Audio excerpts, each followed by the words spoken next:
ముక్క మీద మోజు అనే కొత్త రెస్టారెంట్ వచ్చింది చూసినావా? అదేంది ట్యాగ్ లైన్ తీర్చుకో ఈ రోజు. మరి వైన్ షాప్ పెడితే సుక్క పైన మోజు అని పెడతాడు. ఏం చెప్పావురా?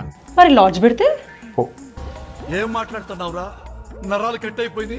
సారీ, మంచం మీద మోజు. అసలు ఈ మధ్యన రెస్టారెంట్స్ మాఫియా ఎక్కువైపోయింది తెలుసా? కల్తీ అని విన్నా, మాఫియా అయింది. ఢిల్లీలో రెస్టారెంట్స్ ఓనర్ అమ్మాయిల్ని హైర్ చేసుకొని డేటింగ్ యాప్స్లో ఫేక్ ప్రొఫైల్స్ని క్రియేట్ చేసి వేరే వాళ్ళతో చాట్ చేసి వాళ్ళు ఎక్కడ కలుద్దామంటే ఈ రెస్టారెంట్లోనే కలుద్దామని అమ్మాయిల చేత చెప్పించి ఈ రెస్టారెంట్కి వచ్చిన తర్వాత వచ్చిన బిల్ని అమ్మాయిలకి వాటా కూడా ఇస్తున్నారంట. మొన్న సరోజ అందుకే వద్దంటే అదే రెస్టారెంట్ పోదామన్నది.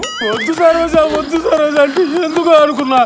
ఎందుకా హైదరాబాద్లో కూడా స్టార్ట్ అయినట్టుంది మాఫియా. అందరు సరోజాలు అట్లుండరు. ఆ బీహార్లో ఒక అమ్మాయి వాళ్ళ బాయ్ ఫ్రెండ్ని అరెస్ట్ చేశారని సెల్ టవర్ ఎక్కేసిందంట తెలుసా? ఇంతగా ఆడేం చేసిండు? ఏదో పాత కేసులు అరెస్ట్ చేశారు. ఆమె అయితే సెల్ టవర్ ఎక్కేసింది. మా సరోజ అయితే కనీసం సెల్ రీఛార్జ్ కూడా చేయదు. హలో, మొన్న మీ ఫ్రెండ్ పెళ్ళికి వెళ్ళిన మరి అంత కకృతి ఏంటాడికి? సరిగ్గా చూడు, నీ పెళ్లి వీడియో లెక్క ఉంది అది.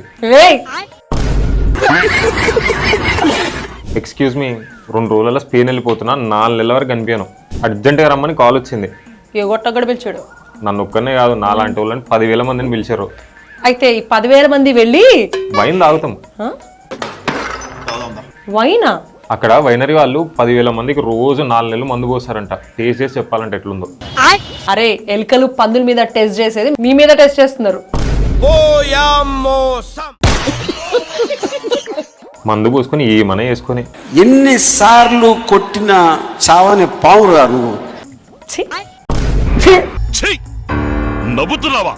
సిగ్గులేదురా నీకు? మీరేంటో మీ విధానాలు ఏంటో ఇప్పటికి నాకు అర్థం అవరో బాబు.